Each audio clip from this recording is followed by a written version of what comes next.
Hi, I'm Rob, and welcome to the Uncut Network after a little break in January. Every month, we rotate between directors, actors, and super specific genres. We cover everything from exploitation to things your parents will absolutely approve of, relative unknowns to household names, and everything in between. The Uncut Network is the movie podcast with all of the niches and cover all of those things and more. I am joined by Graham. Hello there. Hello. Aidan. Hello there.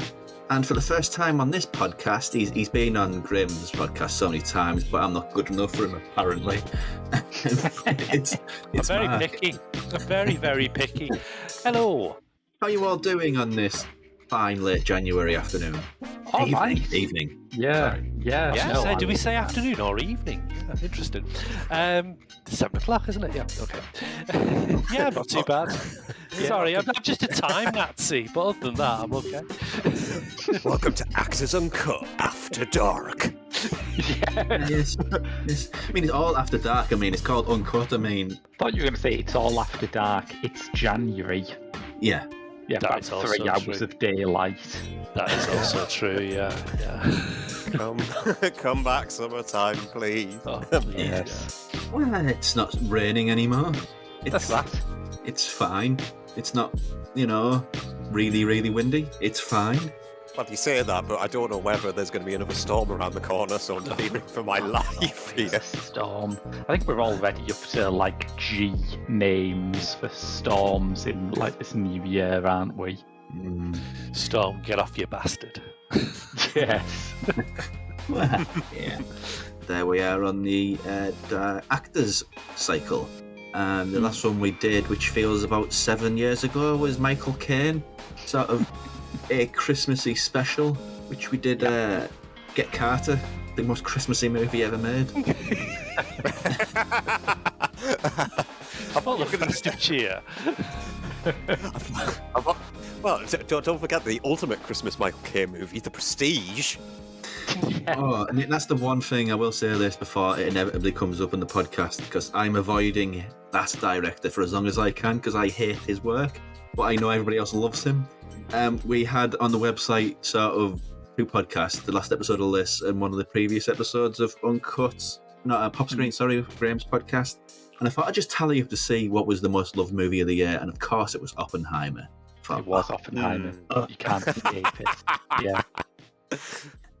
Yeah, so it's a thing. So that's my sigh there is as close as you're going to get to my real feelings on Nolan for a while. It's an editorial sigh. Yeah, I didn't want to put that article up because I'd have to write about Nolan again. And I thought, I piss off, miserable shit. That's Nolan, by the way, not me. So just Because I think Time hopping twat. Yeah, but the second half of this current run of actors, it was sort of cut in half by probably the longest podcast in the history of podcasts. Yes. Which Graham did an excellent job at editing, I will just say for the record here. It was a long job, but it was a lot of fun because we structured it differently. We went all the way through the year rather than doing everyone's top 10, partly because we thought, oh man, we're going to hear about Oppenheimer so many times. And yeah, we ended up with something that was, I think, slightly longer than the average American podcast, which is the longest unit of time known to quantum scientists. Oh, better yet, longer than Oppenheimer itself. Yeah, I was going to say, yeah. I'd still rather listen to the podcast than watch Oppenheimer. I'm just going to say that. But yes, now with part 2 of that Actors Uncut, and it's I guess it's a fan favourite, at least with the people who are here. Robert Mitchum. Yes. So The great Mitch. Certainly. starting things off. Mark, what's our feelings on Mitchum? I like Robert Mitchum. I'm a big fan. Yeah, it's just something. It's just like a true Hollywood great, really, isn't he? There's no comparison nowadays. I mean, people will say George Clooney's the modern day Cary Grant and all that kind of stuff. Brad Pitt's the modern day Robert Redford, but I don't think there is a Robert Mitchum. I think there's one and only, really. Aidan, Graham, same. Yeah, no, I pretty much exactly the same. I just love Robert Mitchum whenever he appears on screen in old Hollywood classics. anything like that. So anything from the 40s, 50s, or 60s cycle, really. And that's pretty much me. He just had an incredible presence about him. Well, he went Yeah, on for a while. I think one of his Yeah. last movies was Dead Man, Dead Man. Yeah, Yeah, it was. Yeah, great yeah. film. which would have been really quite indulgent to feature that on this, but Well, you never know. It's Jim Jarmusch, so I would have accepted that. We might do a Jarmusch episode in the future, or we might do an Actors Uncut episode on one of the 9,000 other unbelievably famous actors who were in Dead Man. But Graham, your feelings on Mitchum? Something about him just seems like the natural movie star. You know, he has this face that is both unbelievably handsome and full of contours, so you can light it any way, and it's always interesting. He has this relaxed quality, similar, I guess, the nearest. And I know I agree with what Mark says that there is no modern Mitchum, but in terms of that particular aspect of his screen persona of seeming so laid back and natural on screen, I guess you could say Jeff Bridges, but Jeff Bridges is never quite convincing playing villains to me, and Mitchum definitely is, as we will get into. So yeah, there's never been anyone like him before, and I don't think there's ever been anyone like him since. Glowing praise indeed. The three movies that we're going to do that sort of represent different aspects of his oeuvre. 1950. Oh, I've got the years here. It was 1958. Yes, 1958. Fund Road. At least that's what Letterboxd is telling me. No, that's true. Yeah. 1947's Out of the Past, and the most famous movie that he did by somewhere. 1955's Night of the Hunter. Bit scatological in the order because you'd think Thunder Road would be the earliest, but it's not. Yeah, that's true. Yeah. It's actually Alertist, which is a weird turn of fate. But how do you want to order this? What do you want to start with? Which one do you want to go with Well, first? I think it's the best thing to do is always leave Night in the Hunter to last because it's I would just agree. one. Yeah, because it's the biggest one. Should we do Out of the Past first? Because Out of the Past feels kind of like the quintessential Robert Mitchum film. If you want to establish the baseline of who Mitchum is and what he did, that's probably your crash course, I would say. That's a good call. You've also got the shit sandwich terminology then, haven't you? Because you've got Thunder Road in the middle. Spoiling the verdict already. Yeah. Wow. He's been in worse. He has been. That is true. He has been in worse. Absolutely. Yeah. Yeah. Should I ask why you didn't call the law? Should you? I guess not. Anything happened to her? She ran out on me. With $40,000. I want her back. Or the money? You know, I once bet $40,000 on a horse that ran dead last, so I bought the horse. Yeah, that's what I mean. Oh, you're wrong. I put that horse in a nice green pasture, so he'd never get his foot caught in a mutual machine. You should go out and visit it sometime.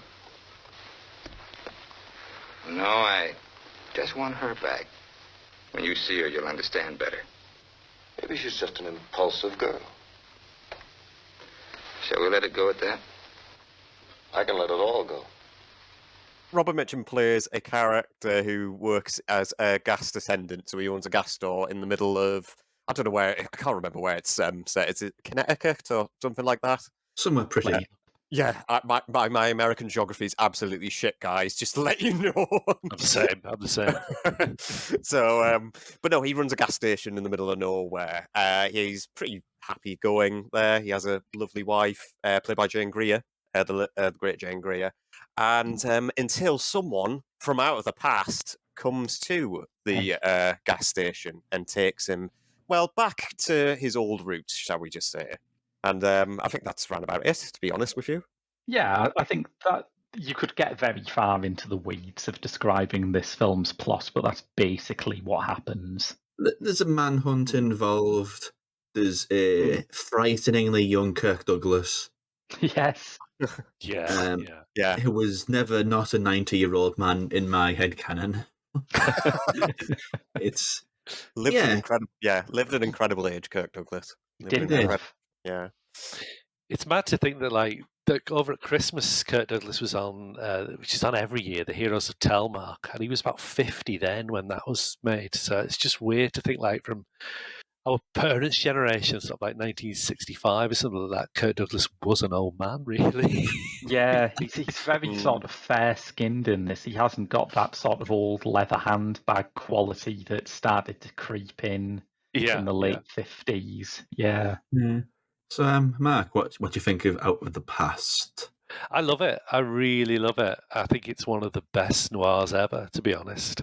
It was based on a book called Bill My Gallows High, which was the title that it was known for here in the UK as well.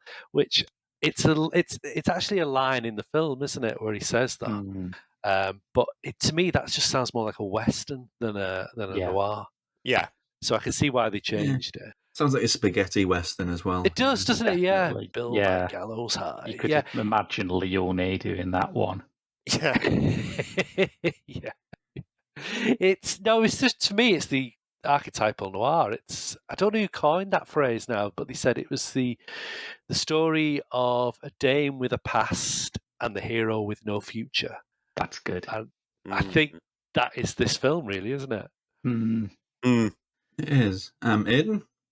No, I second that. I really enjoyed Out of the Past because this is my first time seeing this. Because this 40 Cycles of Noir, I have generally less experience in, and that's largely because I'm very young. I'm that kind of person. I don't delve into film history as much as I should. But that's the thing. Out of the Past, I think, is a cracking film, and that's about as much as I can say, to be honest, because it is just so straightforward, honed in of what it wants to do, and it sets it out in its stride, I think. So, kudos to that. Here is a very awkward sort of melding of eras, which we'll pass on, because I think Graham has a similar opinion to me on this one. But this is pure vibes, isn't it, Graham? Yeah, definitely. And I think that is part of what I love about the original wave of film noir, in that most of them have plots that don't make sense. I think this one does, but, The Lady from Shanghai doesn't make sense. The Big Sleep doesn't make sense. Detour does make sense, but the characters obey no laws of human behaviour, so, So you can watch them, and I think you should watch them as kind of archetypal bits that get spliced into each other. And I think this one is already far enough into the cycle that you can start really playing around with that and having fun. Like when it starts off at that rural gas station, you think, oh, sorry, I didn't realise I was watching one of his westerns. The idea of starting a film noir out in the big open countryside with these little wire fences in front of these grand mountains, it's already something that you can throw in that'll throw people for a loop. But of course, it has this magnetic pull back into the city. Yeah, I mean, it's a movie director, I should say, that I'm really looking forward to doing on a podcast, Jack Tournier, because he stands out very much so in that era. Yeah. Compared to other noir, which were very... I mean, this is plot-driven too, but this feels much more like it's dictated by its atmosphere. I think so, yeah. Which is... I don't really think that was a thing back then. I mean, I'm not going to say I've got an extensive knowledge of 1940s American cinema, but it was all sort of character-driven and plot-driven. The idea of something being atmosphere-driven, at least in America, wasn't a thing until at least the 70s, I'd say. I think the interesting thing about noirs from that time is a lot of them were European directors. Yeah. Of course, Tournier is a good example of that. And even though I think he sort of came to Hollywood quite early, was it like the early 30s or something like that? There's still that sense of atmosphere and dread that you'd get from... He's aware that his homeland, France, is now occupied. I think there's and that sense of atmosphere and dread was there in a lot of émigré's work when they came to Hollywood in the 40s. So I think atmosphere really did start to get ramped up a bit at that point. Because when you think about it, when you think about it, the material that these are based on, they're just pulp novels, aren't they? They're just pulp fiction. Yeah. They're given this elevation of class by directors who, have got schooling in German expressionism, and they bring an entire sort of film literate background to the proceedings of what is essentially just a throwaway B movie when you think about it. Yeah, exactly. I was going to bring that up as well because one of my favorite film influences all time is German Expressionism and how that was built from just this incredible production design and lighting and staging and everything like that, and where you place the camera and actors. And I just always go back to that as like the ultimate example. And with film noir, they took a lot of inspiration from that era of German film and just transplanted it into, as Mark said, into Pulp Fiction. That just really suited the material and really suited the bleakness of it. It just shows the difference of era, doesn't it, really, and the difference of director that you got, because you could say exactly the same thing about Cello. They are just pulp novels, but they are very, very different. But the thing about, I mean, Tenor obviously has a history in horror movies as well. He was a mainstay of the RKO horror department. He got that unit off to an extraordinary start with Cat People. But for me, every Jacques Tourneur movie is a love story at heart. And this is as well. It has that fantastic shot of Jane Greer, who looks like butter doesn't melt in this film. She too is about like younger than you can ever imagine her. And she's watching Mitchyum beat this guy up, and the shadows of them fighting are all over her face. And there's no other way to say it. She is turned on. Oh, yeah. Robert Mitchum is a handsome guy. So, he's a handsome guy, but even if he was like beating someone up right in front of my face, I'd be kind of worried, but she isn't. And she gets the money shot as well.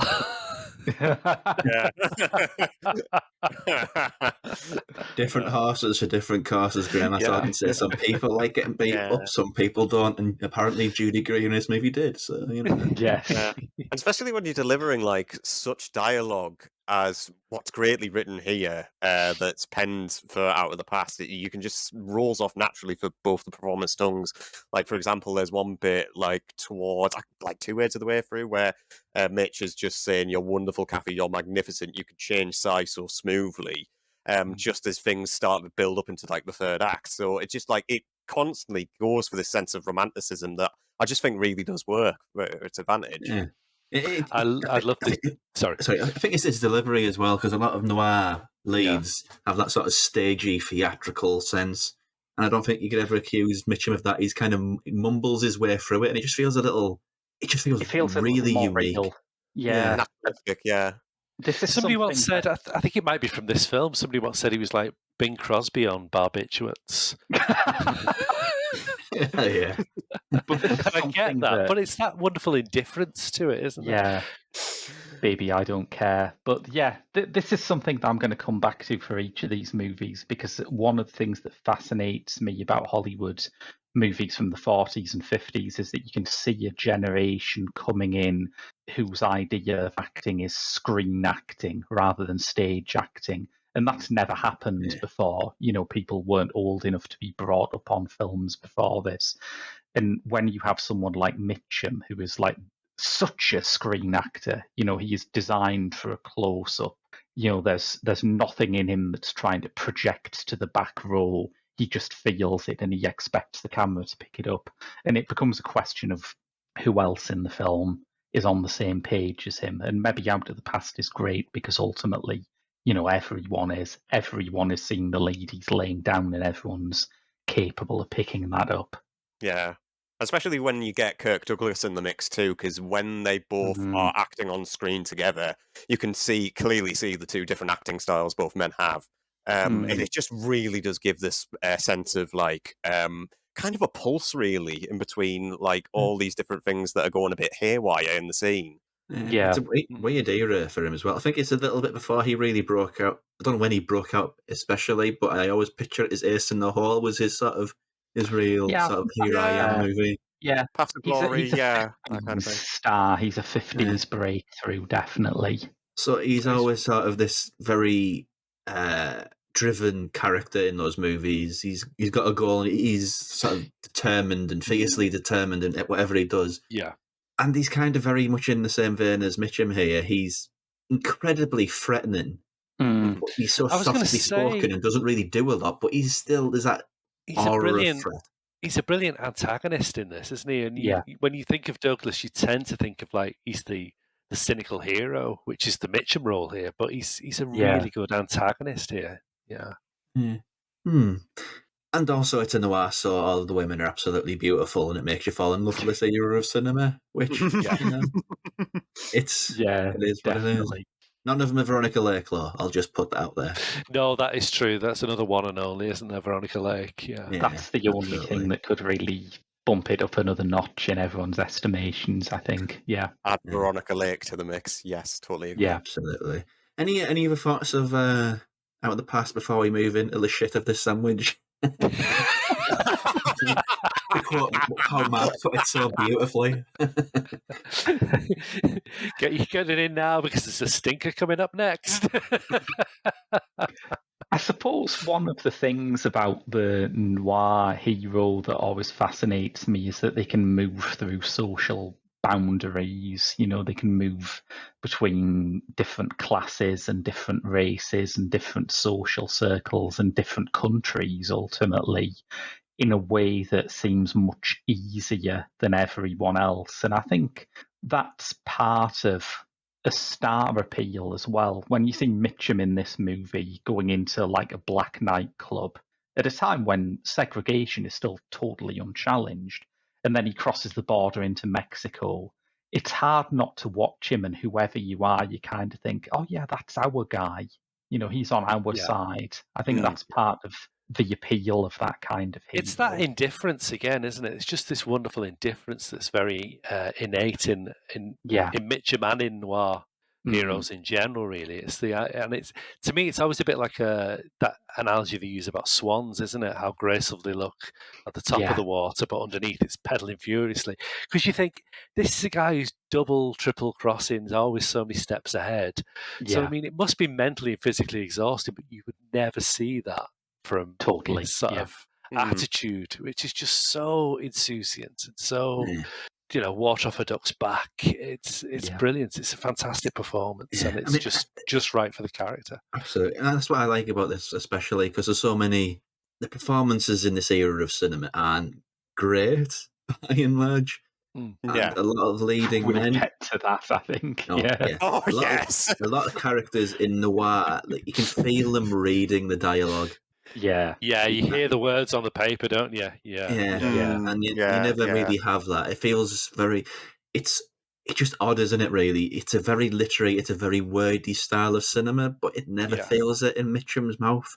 Absolutely. I think it's like what Aidan said before about the dialogue is just so brilliant, and it does just, it gets tossed off, doesn't it? It's so glib, and I mean there's a lovely line that had me laughing, and it's not even a particularly funny line, but it's the bit where quite early on in the film the guy comes for him and he's like, "This is a funny place to find you, isn't it? A gas station." He says, "Oh yeah, me and the kids spend all day laughing." It's not even a hilarious line, but it's just the delivery is just so spot on. I love it. Yeah, it's just the right amount, I think, just for it to get away with it, and it gets away with it with flying colours, I think. Yeah. So we have to come here eventually. 1958, which I misremembered this as directed by Mitchum, but not apparently by Arthur Ripley. Yeah. No, I was the same. I sat watching it and saw the credits come up and think, oh shit, no, it's not Mitchum. But he did everything else. He was very involved in it. Yeah. He was. The story he wrote, I think he had a producer credit, and his kid brother's in it, who could also. I think his whole family's in it because there was numerous times I said, "Oh, he looks like Mitchum. Oh, he looks like Mitchum." His whole family's in there. It's a Mitchum affair. James Mitchum, the James Mitchum part. He wrote the theme tune. He sang the theme tune. Yeah. But James Mitchum's part. Do you know who was originally lined up to play his younger brother? Yes, sir. I do, sir. I know it too, sir. That's right. It was Cal Denver. It was the Wurzels, all of them. It was Elvis Presley. This was very nearly an episode of Pop Screen. I'd have loved that. Loved that. Because it just makes sense compared to what we're left with. I'd have preferred it this way, to be honest, because Elvis is another sack of shit that history can have back. It's all right. It's all right. My family hate Elvis too, so we're fine. Elvis, the sack of shit years. Yeah. I've just So, seen- Thunder Road, not to be confused with the very good drama that Jim, what's he called? I've got his name now. Did a few years ago. Oh, about the policeman. Yes, that's a very Yeah. good version of Thunder Road. Very, very different movie. Now, how rough do you want it? You put your dirty, fat hands on my kid brother. I swore I'd kill anybody that tried to make him a whiskey runner. That hard-headed hillbilly has caused us enough trouble already. Now, tonight we're going to take him out. And I mean really out. Now, get going. Trapped between the T-Men and the terror mob on Thunder Road.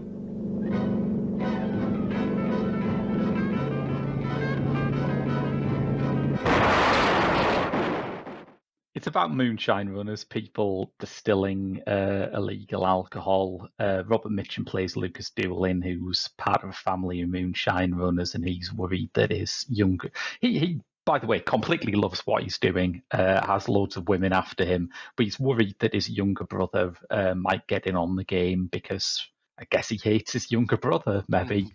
I fucking did after this film.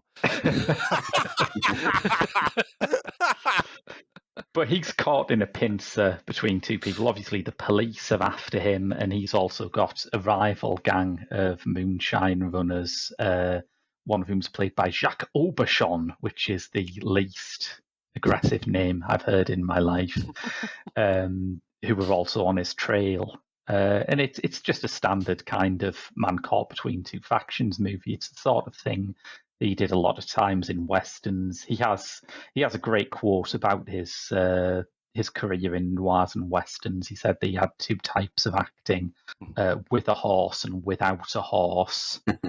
And this is the nearest we're getting to one of his with a horse roles, I guess. Well, so far. He has a horse in the next movie, but... Oh, yeah, fair that's point. Oh, yeah. This to me feels like a Burt Reynolds movie about 20 years too early. Yeah. It's that kind of good old boys sort of southern wank fest that Burt Reynolds did to make for like 1972 onwards, really, isn't it? Yeah, I feel like I'm referencing this so much, but because I did like box sets upon box sets of them before we had other people doing Japanese movie reviews. But 1960s and the noir movies from the Japanese studio and the Katsu. Because usually they had like a big star in the lead role, absolute piffle and the rest. But the only thing that marks that out from this is Mitchum doesn't sort of have an acoustic guitar at one point and just play a song. But, Close, though. He just sings. He just sings he a theme gets tune. close. Yeah. Gets pretty damn close. So it has that a feeling weird as well. So it's a weird, very trifling nothingness. It's entertaining. It passes the time. It's very short. yeah. I can't imagine it'd make any sort of great impact. It's a weird vanity project, isn't it? I think. Oh, totally. Yeah. Yeah. And it's I think to me, it smacks of. Sorry, I was just going to say, to me, it smacks of an actor who's not quite sure where his career's going at this point, because there's a touch of. It's just before he sort of started to do. Well, he started to concentrate a lot on the westerns in the 60s, and it just seems a bit like a guy who is kidding himself that he's not as old as he actually is. Yeah, maybe. Because It's he's the got idea his son playing his brother. Which His son plays his brother. Yeah. He's a Korean War veteran. The war's just ended. And it's like, you're a bit long in the tooth for this, aren't you, really? But it's like, nobody's going to tell him because it's his money. Yeah. And when was the Moonshine era in America? I don't know the That's American. the thing, isn't it? Because it feels way too contemporary. Yeah, when we suggested doing this, I thought, oh, great, it's been ages since we've seen like a prohibition gangster movie. And it's not prohibition. It's happening right now. They are bootlegging whiskey because maybe the whiskey's just crap. Maybe it's like American cheese. They just can't get it right. It's a false sense, that. Yeah, because when I went into this, I initially thought this was going to be set during the 1920s as well. And then as soon as I watch it, it's just like, hang on a minute, no, that maker car couldn't have been from such and such a year. It's like, no. It would have been fun if it was a 1920s movie in the same sort of setup, though. Sort of chase scenes with really, really slow, moving cars can do about 20 miles an hour. That would have been fun. They just like a nice shot of somebody walking past them as they're sort of having this high-speed chase with the cars. The best thing about those car chase scenes. I hear you're a moonshiner now, Father. Oh yeah, I've just pitched the episode of Father Ted, haven't I, with the milkcloth. Well, that's Is fair there enough. nothing to be said for another mass? I'm okay with that. That's a great episode. Yes. The best thing, the best thing about those car chase sequences, though, is because you've also got Jack Marshall's score going on in the background, just going. Da, da, da, da, da, da, da, da, da, da. What I loved about that, though, is it was so on the nose. It was like of this era where you knew it was a bad guy because it had a really loud horn in the musical section whenever it turned up. Yeah. Like, you can appreciate that sort of simplicity in And that's why I kind of enjoyed, that's why I kind of enjoyed the pulpiness of it. It's very pulpy. It is very pulpy. Yeah. That's true. Yeah. I was certainly feeling more forgiving towards it. It made me realise that I actually kind of love back projected driving scenes because the visual grammar of them is so clean. It's just someone sitting still head on like a Wes Anderson film or something. It's true. But there's something weird about those car chases, especially because he's suddenly got gadgets on his car, like he's James Bond, you know. But it's, of course, it preempts James Bond, so you think, you know, was like Cubby Broccoli, like, there's this bit in Thunder Road. Can we not have that in our new film, you know? Because they're not in the Fleming books, I don't think.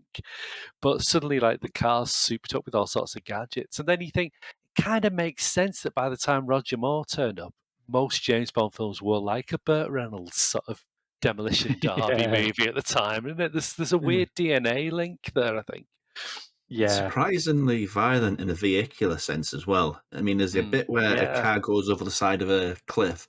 And usually that's like sort of a slapstick moment in a movie like this. But in this, you think, oh, no, they're all dead. They're all dead. Idea. Yeah.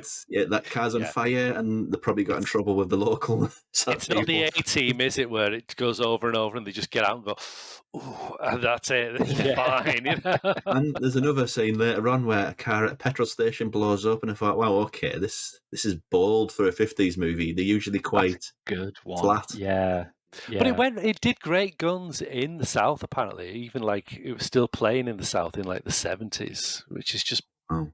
I think that says a lot about the South, though, really, doesn't it?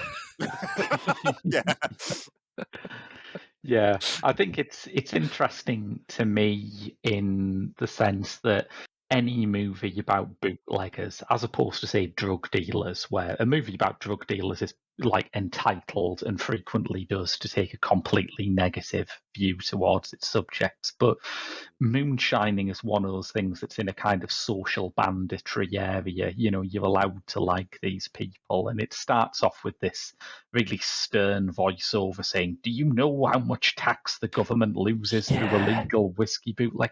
But then by the end, spoiler alert, but it's this kind of podcast, you know, it's a retrospective look. When Lucas dies, the police officers are right there on site just after his car's exploded going, we'll never see another one like him again. And it's like, you are meant to be like arresting this guy, you know, you should disapprove of him on some level. But no one does because it's a likable crime. It's that weird 1950s thing, isn't it, where they sort of tell you exactly what it's about and exactly what point they're going to make. And then undermine it. And then undermine it completely by the end of the film, yeah. Oh, well. I mean, it's a fun, trifling sort of Sunday afternoon movie, really, isn't it? You're not going to... It is, yeah. I mean, it's not going to... I think out of Mitchum's career, it's a lesser film to an extent, but at the same time, I kind of still had enjoyment with it, despite, like, it's... despite, obviously, all the qualities working against it, really. There's still some good stuff in it, I think. I love the poster on Letterboxd as well. It's a really interesting poster that I really like. With the gun, yeah. I mean, it does look pretty good, but then and also, you know, the Springsteen angle. Apparently, But he hadn't seen the film. He just saw the name on a poster and thought, yeah, I'll write a song about that. That's how all the best moments of inspiration happen, though, isn't it? Blondie hadn't seen a single Herzog film when they wrote Heart of Glass, but and great, because I love Heart of Glass. I love Werner Herzog, but at no point when I was watching Herzog's Heart of Glass did I think this has the material of a solid disco banger. Yeah. But why not, Graham? Why did you not think that? Because you do that all the time anyway. You watched Schindler's List thinking that, didn't you? Oh, wow. To the supporting cast, sort of strangling that back a little bit. No, we have to talk about Mitchum Jr. Well, not necessarily Mitchum Jr. I mean, he's got two love interests. There's the blonde, I'm not great with names, of Sandra Knight, who is awful. There's like moments where she's got to be sad and she just sort of does everything but slower and louder. Yeah, it's dreadful. Not good. Yeah. And the other love interest, I think, who was there just because she can sing. And there's a great moment in that reminded me, I think it was of Blackula. Is it Blackula? I think it was Blackula. There's a scene in Blackula where there's a club singer and she doesn't have a microphone at all. And it's like, yes, you can really sing that loud. Yeah. And there's a moment here where there's a guy sort of laughing in the club. It's wow, to be out laugh sort of company band. You have lungs, sir. You have lungs. It's just I can't think what her name was, but she was a singer, wasn't she? She was a jazz singer, I believe. Keely Smith, thank you. I'm trying to furiously scroll through Letterboxd as I'm getting nowhere, really. She's not that bad, I think. She's certainly better than Sandra Knight, who I agree is incredibly bad. But yeah, you'd think she was the singer, really, wouldn't you? Yeah. She was not a traditional actress. But she has this line where... I was going to say the director's got a weird career as well. Oh? Well, yeah, his name is Arthur Ripley. And for a guy who is supposed to be facing the prospect of directing Elvis Presley in 1958, he hasn't really done anything of note since like 1920-something. Because he started with like Max Sennett. And most of his sort of work before this was like RKO comedy shorts with Edgar Kennedy and stuff like that. It's really... Maybe that's why it feels like a Prohibition era film, because the director hasn't updated his view of society. Still drinking gin from the bath, isn't he? By the sounds of it. Could be. Sorry, I interrupted you completely there, Graham. You're on about... Well, Francie has the best line of the film, and one that if the film was better would have that kind of baby I don't care immortality, where she calls Lucas the only natural man, which I think is a great way to describe Robert Mitchum. And in this film, he certainly is the only natural man. He's the only man or woman capable of giving a natural line reading. But the South loved it, Graham. The South loved it. The South loved it. They will rise again, I've heard. They've been waiting a while, but it's going to happen, you guys. Stop it! You don't know what you're doing anymore! I want to pull the trigger just once! Or what the hell are we into, a tape that only plays back when it feels like it's insane! Quit then, eh? Go back to your little hut! Don't you talk to me like that, Peter, not to me!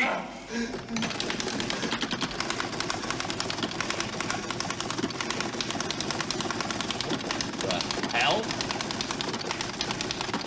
That's not computer language. It's your code number. You fed it in. I didn't. You must have done. There are words. There might be words. See, pray. So, that's so there. Pray. Prayer. It's in the computer! No! It is! It is! Bloody fool! Jill picked up words! You got words yourself, that's how it works, I told you! There it is! Just taking a break here in the middle of the show. Do a bit of housekeeping. First off, it's been a nice little break in January. Heavy December when we recorded a lot of VHS episodes. 4 episodes I think we recorded there, as well as the normal podcast and the humongous review of the year that we did with our sister podcast Pop Screen, so please do check that out it's a new sort. I mean, it's the previous episode. If this is the first time you're listening, but please do check that out because that is a big undertaking that we did, and we tried something different by running through it month by month, which was interesting. Also, some other stuff that we have going on. Over on our Patreon, which the link will be down in the description below. Also took a break there. In the process of doing the preliminary for the upcoming series on Mr. Vampire with producer Rob, the other Rob, and Ben. So looking forward to that. A very big change of pace from other series that we've done. Sticking with Patreon, the episode of last night, which we talked about what we've been watching for the past month, dropped. I wasn't on that one. Ben, Graham and Aaron were on that one. We're becoming kind of regular trio on that podcast. And what else is there? Oh yeah, and also there's an article I did on Patreon for a Korean horror movie called Suddenly in the Dark, or Suddenly at Midnight, I think it's called in America. And I think that about cover it really. Other than sort of subscribing to the podcast if this is your first time listening, give it a rating and a review, and also follow me on social media at Uncut Robcast. You can find me on Threads, Twitter, Instagram. What else am I on? I think that's it mainly. Blue Sky. I used to have TikTok, but TikTok is bad for your mental health. There's so much arguing in there. If that's the future, not her. But I think that will be about it really. So yes, handing over to a previous recording. And now that brings us to the part of the show where we'll be picking what's coming in an upcoming episode. This one is for part 2 of a genres month. The first half was a decidedly Graham thing. It was 1970s revisionist westerns, which I'm assuming he slyly put on there. I haven't actually had a chance to discuss this with anyone yet, so it would be wrong for me to be prescriptive about what we're doing, but I look forward to everyone watching The Hired Hand along with me. Yes, that was I remember your review of that. You were bowled over by that one. It's incredible, yeah. I shall check it out. It was an acting legend, that wasn't it, that directed that? Peter Fonda directed it, yes, yeah. It was, I think he, Dennis Hopper and Jack Nicholson all basically got a blank check to direct whatever they want after Easy Rider came out. And he just made the most beautiful Western I've ever seen. And you've seen a lot. And I've seen a lot, yeah. Yeah, so that statement means something. So, I think we've established that it's going to be a 70s month for this upcoming genres month, following the 90s month. You'd think I'd program it a bit better and make it 80s and sort of scale down, but I'm glad you didn't. So, the second half of that 1970s month will be a English folk horror month. Wow. Although you are trying to overwork me. A little. It's not going to happen for a while, as we record this anyway. So, yeah. 1970s English folk horror. The classic I wonder, era again. Do you think that you could do that episode without The Wicker Man? I'm not saying you should, but it would be an interesting experiment. Have we done it before? I feel like we've talked about it before. What was that on? Christopher Lee? We've done a Cinema Eclectica episode with The Wicker Man on, if memory serves. It might have been a last night. So I think, we can do it. We can do it. And one of my takeaways from that episode was, it's the first time I ever saw it. It was like very early this year. And I didn't quite grasp it. I thought, there's a lot going on here. And the first time was a little bit, bit much. You got to sort of take it all in. So, I'd love to do that again, just so get a chance to sort of luxuriate in it a little bit more. Now we know what's coming. Well, The Blood on Satan's Claw was 71, so that worked. Absolutely, yeah. Bad opinions about that. I am not a fan of that one. Hey, there are no bad opinions. There are critical, and there are... yes, very critical then. Appraising. Yeah, as am I. And then again, I'm quite critical of The Wicker Man. So that often puts my horror card at risk, I feel. Well, I am going to be the Bernie Sanders meme of this podcast and say, I am once again asking you to do Pender's Fen. Is that 70s? Yeah, I 74. thought that was the 60s. Because there's other ones, isn't there? There's one that I particularly like. I don't know whether it could count as folk horror or even the 70s, sorry. But The Stone Tapes, I think, is a remarkable movie. Oh, yeah, definitely. It's 70s. Yeah, that's 70s. That works. It's got sort of what I imagine to be a Noel Edmonds type character. And my favourite sort of horror subtext of, I phrase it, science and spooky shit. Okay. Yes. It's my favourite thing. But it's a rich era, really, isn't it? It's kind of the last blowout of British or English horror. We never really had It is, as good as that and- since, really. Yeah, thank you in advance for BFI Flipside for supplying us with like 94% of the films we'll be talking about on that episode, probably. Yeah. It's had some weird things on that Flipside label. They really have, yes. Is it still functioning? I've not heard a lot from them recently. Oh yeah, they're still going. I got my copy, very aptly actually, my copy of Legend of the Witches. And listeners, I'm doing the biggest air quotes you can think of here. An educational film about the history of British paganism. So it's kind of like in the Haxan mould of that's also Yeah, very mould. Haxan. Yes. Yeah, I didn't like Haxan, but it's a legend. It's Absolutely. justifiable. A legendary legend, almost. A legend about legends. Indeed. If it'll put you on the spot, Graham, 3 films, Yeah. what would you say? And Vincent too. Oh, Of 70s British Okay. folk horror.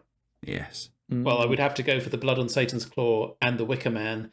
And to be blunt, I don't know of others. So I'm stuck. Okay. And I mentioned those two because they're the only ones I know.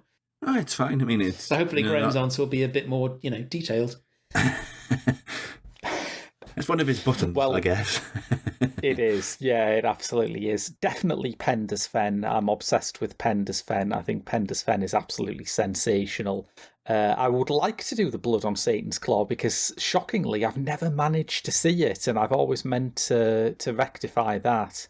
And if we are doing Hamlet without the prince, if we do want to avoid the Wicker Man, I think a deeper cut that I'm very, very fond of is Shalkan the Painter by Leslie I McGahey. think I've seen that. I'm not sure. It was not one of the canonical ghost stories for Christmas, but it was a ghost story that was broadcast around Christmas in the 70s, so it tends to understandably get lumped in. I mean, they did try to bring that back recently, didn't they? Didn't the BBC? I don't think it really took off all that well. They're still chugging away with them. I think the new ones, there are some good ones, but they're a bit too cosy. They're a very kind of 70s flavoured, nostalgist kind of horror, which is fun, but it doesn't deliver There is something no as... Whisper and I'll Come to You where the entire thing is you're scared of a tea towel that's sort of dancing in the wind. Yes! Yes, it's the scariest tea towel in film history. It's not a long list, but, Well, I suppose actually, based on what you said, Rob, okay, I could have a third one and it would be The Stone Tapes. Yes. Oh, yeah, the Stone Tapes marvellous, is great. yeah. Yeah. I think the BFI, I hope the BFI put that one out because it is a very I think they interesting have, movie. yeah. And it totally, I mean, I know this joke does not travel at all, but it's totally how I picture Noel Edmonds to be when the cameras are off. So I'll just go with that. No word? A scrawl on a notepaper on the bureau. I burned it. Tore it up and burned it. It stank so strong of hell fire. Amen. The pitcher has went to the well once too often, friends. Oh, she'll come dragging her tail back home.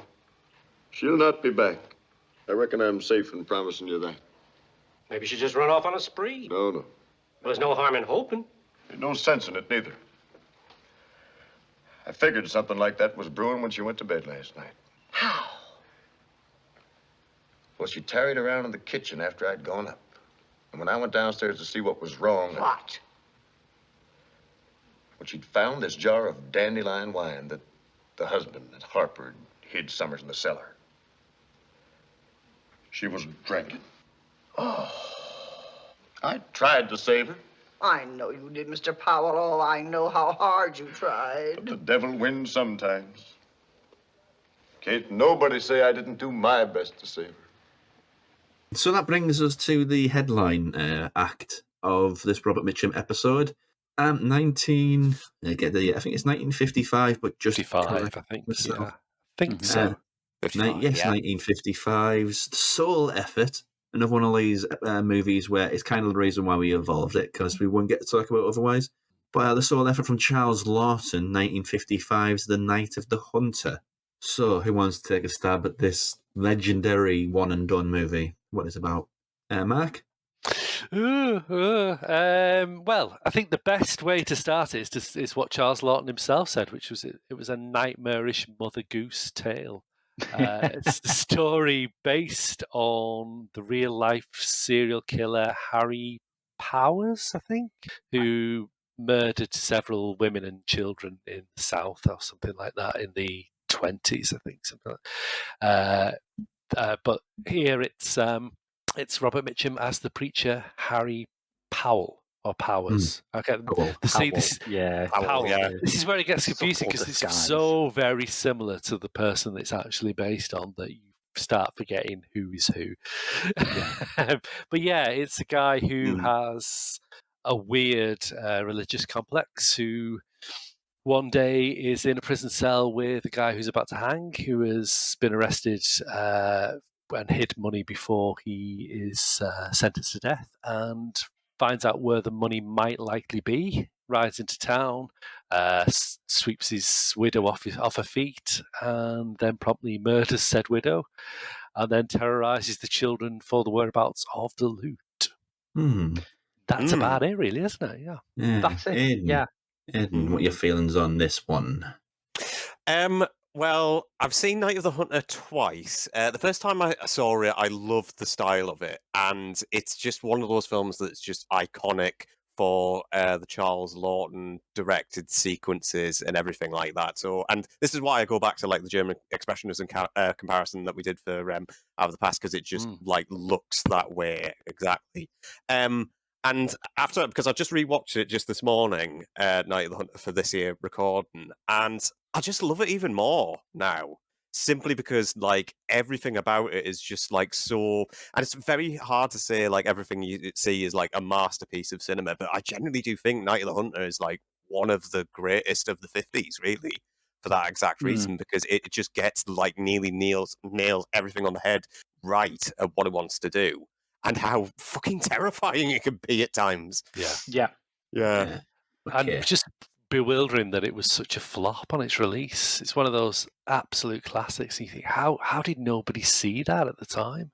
But it is so far ahead of its time, I think, in its understanding of how genre works. I mean, in terms of my sort of greater Mitchum theory, I think Out of the Past is the one where everyone's on the same page as Mitchum and it works. Thunder Road is the one where no one's on the same page as Mitchum and it sort of gets over the line. And Night of the Hunter is the one where every single major character is acting in a completely different movie, but somehow, miraculously, it all comes together. Yeah, you've hit the nail on the head about why it didn't do it for me there. Oh, really? Right. Oh, Right. Because every single performance outside of Mitchum for me was literally like nails down a chalkboard. That little girl, I wanted to sort of punt her over a fence. Like drop kick her over her.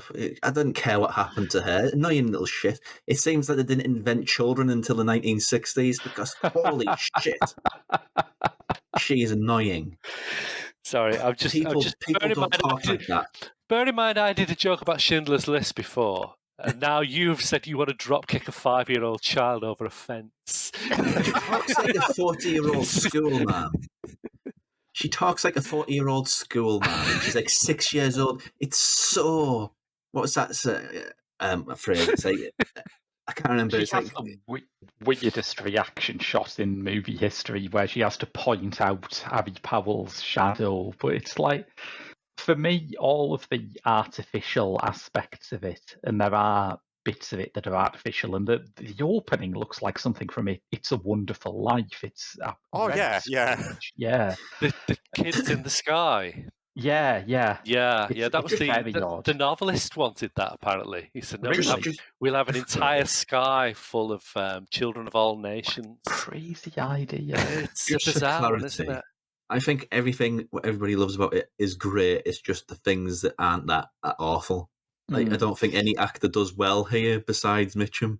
Well, there's a good argument that it's Lawton digging not only, as Aidan's pointed out, not only German expressionism and obviously D.W. Griffith and silent movies, but it's also Lawton digging Brecht a huge amount. Because I think he'd just done Galileo, or he had done Galileo with Brecht, and apparently he said to Mitchum, you are Robert Mitchum, you are a Hollywood A-list actor, playing a murderer, playing a preacher. I want you to tip the wink all the way through from each facet of those three. Oh yeah, and it is a very sly man. It's a very Brechtian performance, I think. And the fact that he's opening is talking to God up in the sky in an open top car. There's not, it's embarrassing for any actor to do that. And there's some great outtake footage of Mitchum trying to do that. And just there's a great anecdote. For this. There's a great anecdote from I can't remember what it was called, the Clock Tower, something like that. It was a 50s. The Big Clock. The Big Clock. Yeah, his directing career failed, but he wasn't getting the performance from his co-star. So legend has it that he acted more gay to make his co-star angry, because that's the sort of tone that he wanted. Legend has it. So I do love him. I love Lawton. Charles Lawton is wonderful, absolutely wonderful. Oh yeah. No bad word said about it, but it's just the tone of this is just all over the place. Oh, see, I love that. I love the fact that it is so bizarre. I do love it. I love the fact that relatively grounded performances against big, broad stroke performances and little sort of I love it. I love it.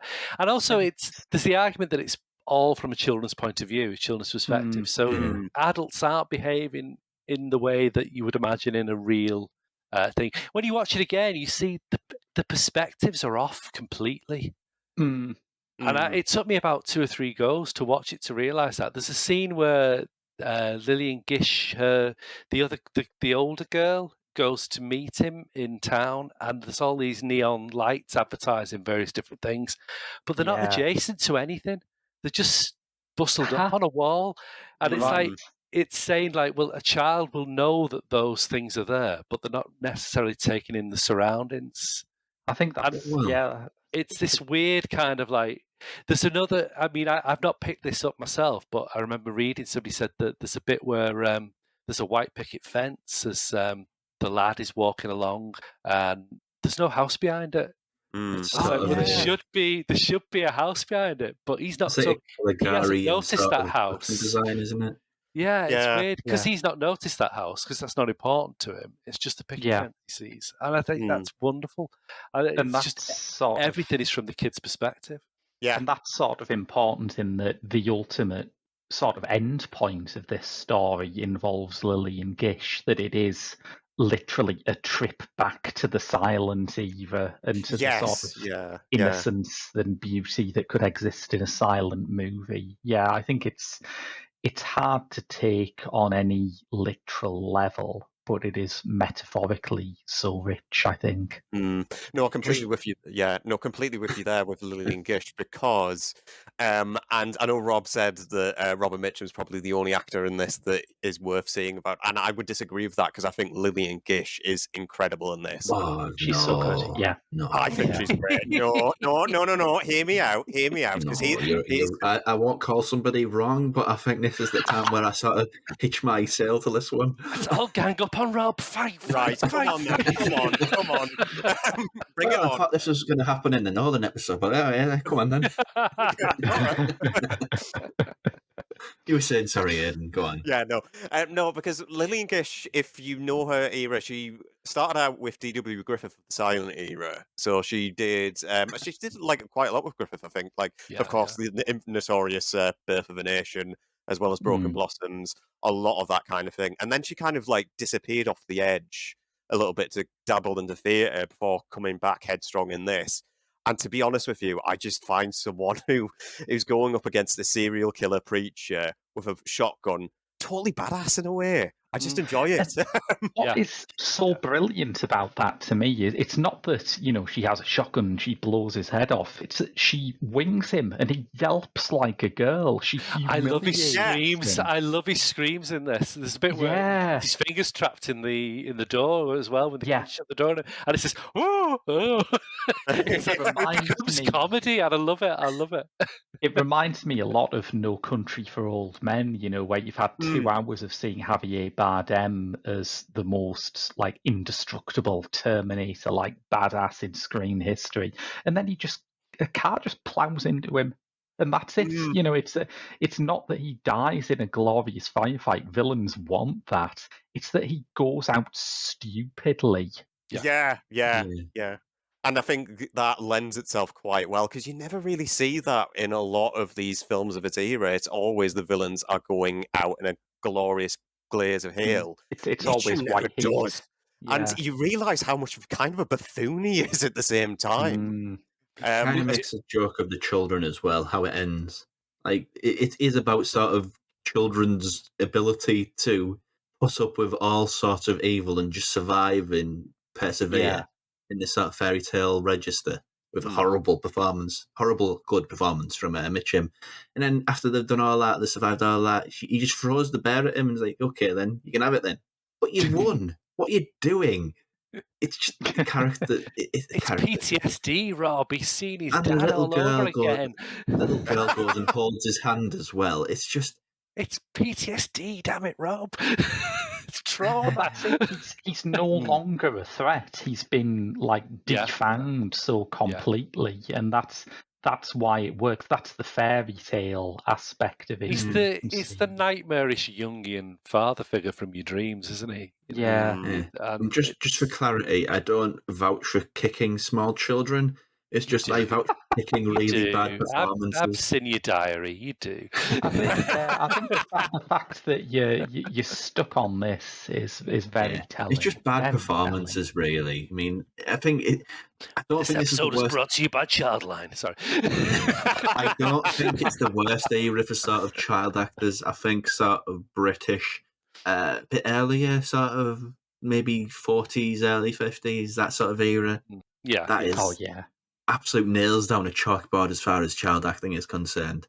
This is a little bit better, but we're not talking much here. It's a sliding scale of awful. You still want to hurt it, don't you? Yeah, but any closing thoughts on Night of the Hunter? Yeah, I think we need to talk about Mitchyum as Harry Powell. I think we briefly sort of addressed the kind of winkiness, but I think it's one of it. To me, it is up there with Dennis Hopper in Blue Velvet as one of the definitive cinematic villain performances. It's utterly iconic. Utterly. Yeah, definitely. Or as you were saying before, Graham, Javier Bardem as Anton Chigurh in No Country for Old Men. It's just so iconic in that way. And I just want to give a shout out to the humour of it as well. I love the humour in this film. Yeah. It's the woman, is it Icy Spoon, the woman's name, which, you know, you've got to get over that for a start. But then the line she has about when, you know, don't worry about your husband, I just lie back and think about my canning, you know. That's it, yes. But he's a fanatic, you know, that's the thing. He is a fraud and he's a swindler and he's a murderer.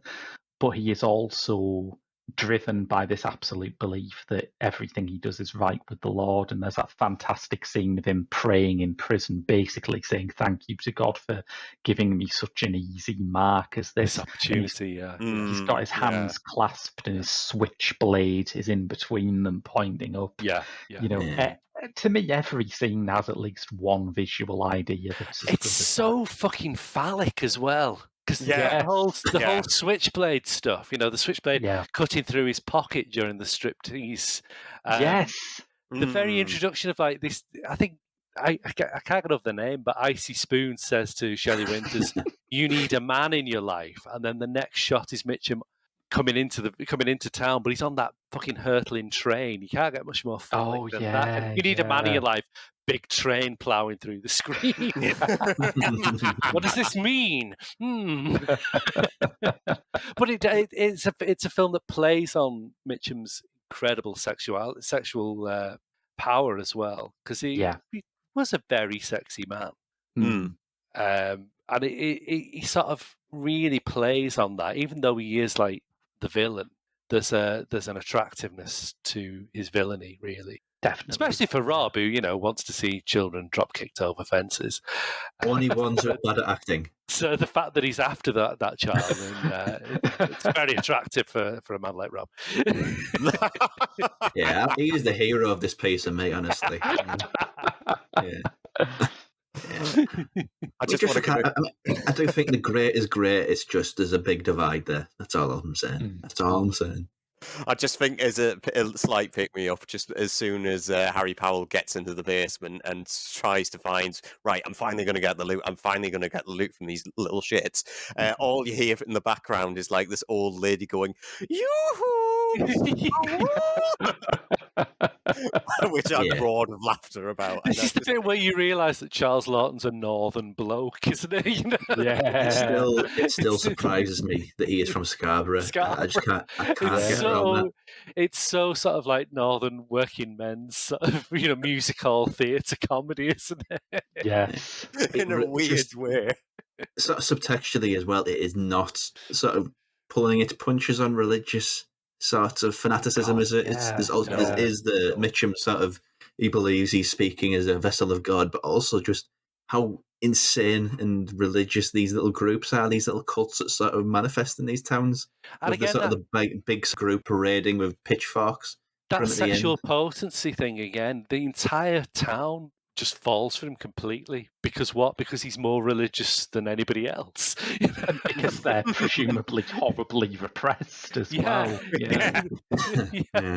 It's like, ooh, that's a man. Everybody else is just shit compared to this guy. Yeah. Yes. It makes you wonder how cults, it does make you realise how cults get by on like charisma, doesn't it? I mean, this is a film that, unlike Thunder Road, was not big in the South, and I think when you look at how it deals with religion, you can definitely understand that. Yeah, I assume something like Scorsese was instrumental in it getting reassessed, but it was a long time before it was sort of saw as a classic in any sort of shape or form. Yeah, I think. I think you're right. Scorsese and New Hollywood sort of got people to look at it. I think it's one of those things where in the 50s people wanted new things, didn't they? And a film being made by an elderly British actor that looks back to German Expressionism and silent movies at a time when film critics weren't very film literate. They're just looking at the new important trends that are developing. It probably would have looked a bit of a throwback, a bit passé, a bit... I mean, you think this is like 5 years after Billy Wilder did Sunset Boulevard, and if you look at what Billy Wilder did with a silent screen icon in that, and what Charles Lawton does with Lillian Gish in this, I mean, it is poles apart, isn't it? Yeah, that's true. That's true. But yeah, I think Rob's right. I think it wasn't until like the 70s and people like Scorsese championing it that it got. Of course, once the AFI put it on their, films of national importance, then it's plain sailing from there on in, really, isn't it? I mean, I assume William Friedkin was a big fan as well, because there is one shot of the lighthouse where you just think, oh, is Father Merrin going to turn up? Yeah. That's it. It's just beautiful, crisp cinematography, the shadows and what have you. I mean, that wonderful, it's now iconic, isn't it? But the sort of the bedroom looks like a chapel, doesn't it? And she's sort of bathed in entombed in Pacific light halo, and they're just fantastic expressionistic shots, aren't they? For me, the more simple one, like the bit with the wife in the water. No water's that clean, but how pristine and magical he made that. I always thought that was Shelley Winters, but it's not. It's a mannequin with they did a face. Really? Yeah, but it just looks real to me. That does look like it does. underwater. Yeah. It's a brilliant face mold for the time. I'll tell you one thing. I put down in my notes as soon as I saw that. That reminded me straight out of something out of. Have you seen Peter Weir's The Last Wave with the Epiphanies and that? Yeah. It reminded me an awful lot of that. I do wonder whether I took influence directly from this. Very. I just want to quickly add. Sorry, just to quickly put in. My favourite sequence as well is just going down the river with all the animals just in front of the camera, with the spider's web, the rabbit, the toad, everything like that. I just think it's beautiful.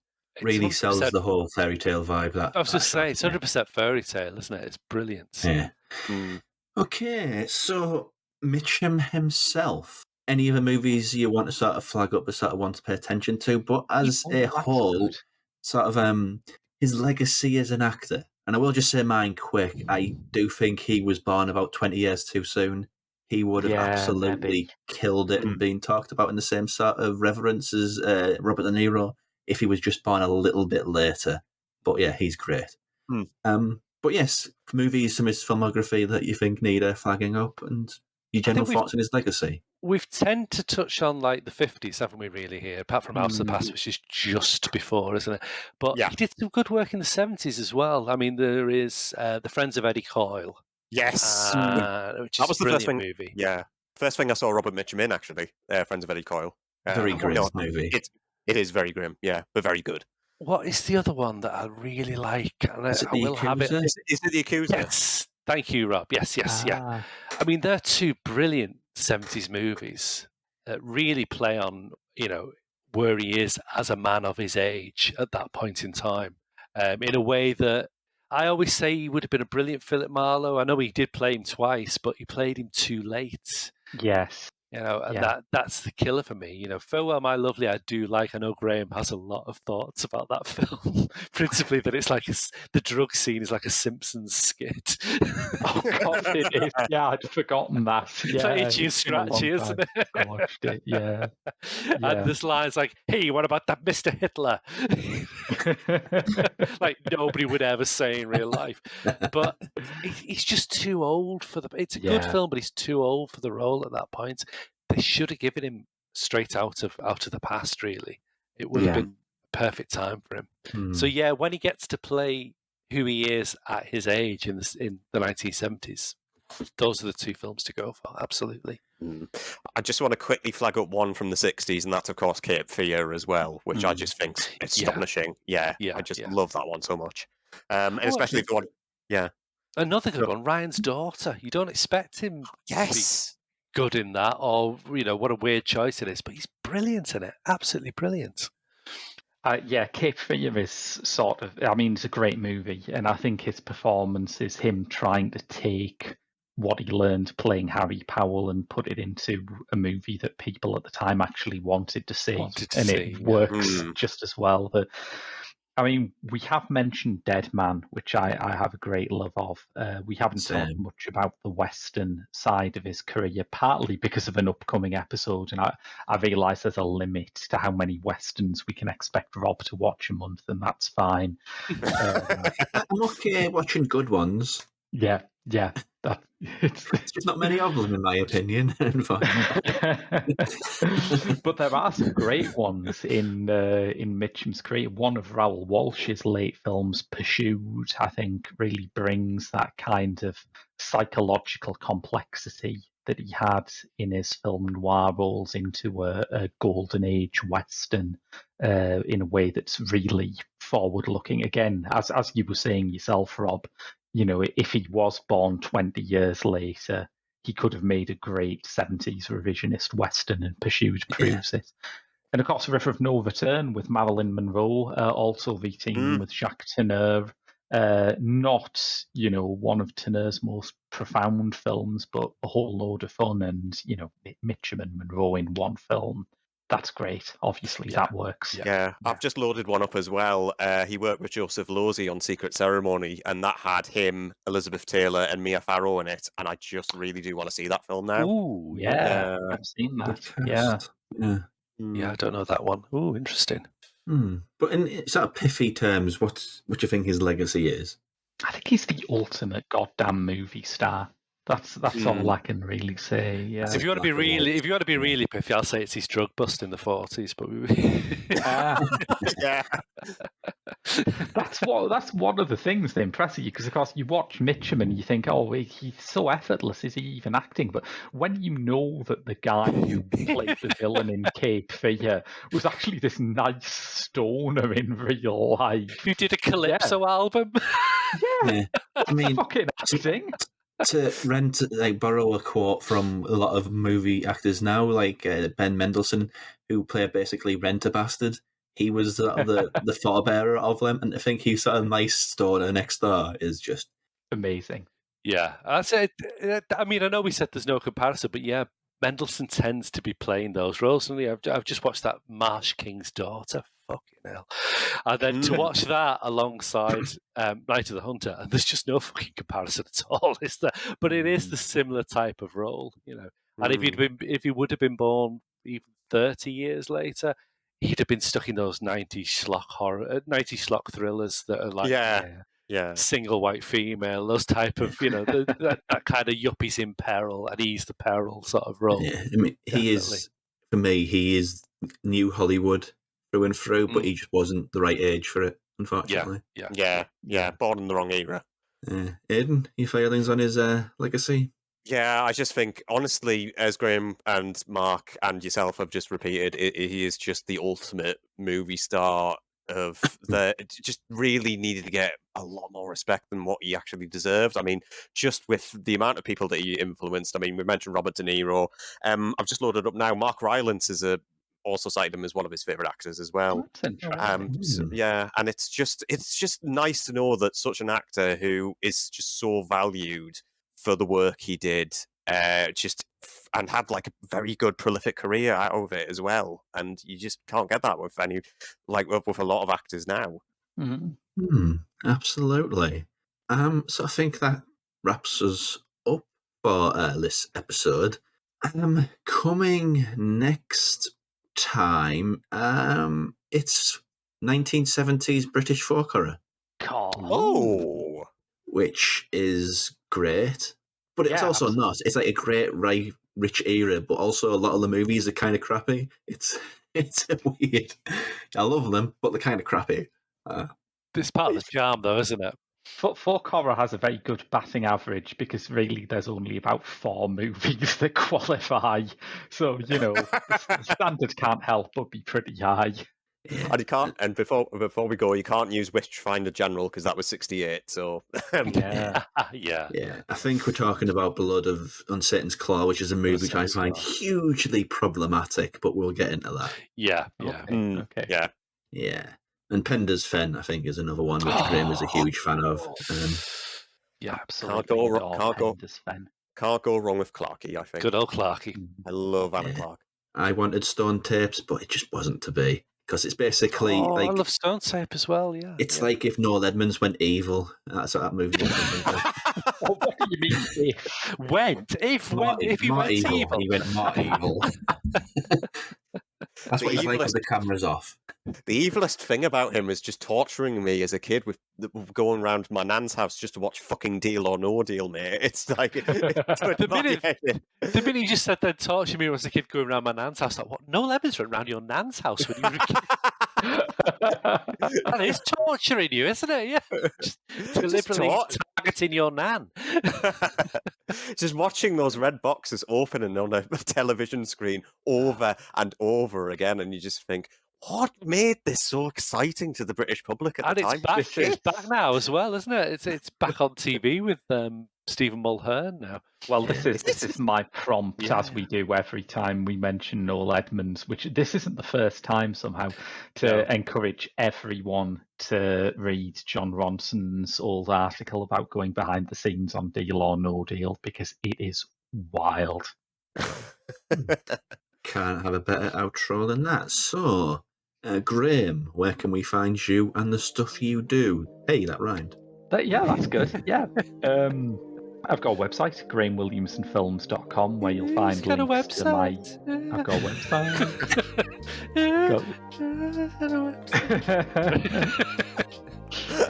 You've got links to my articles for the Geek Show and Byline Times, anywhere else I write for, and I am, of course, also mainly on Pop Screen, this show's sister podcast, which looks at pop stars in the movies.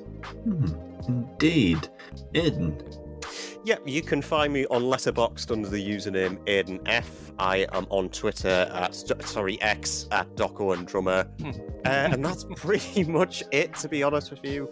To brag about it, I have an IMDb page. Ooh. An IMDb page.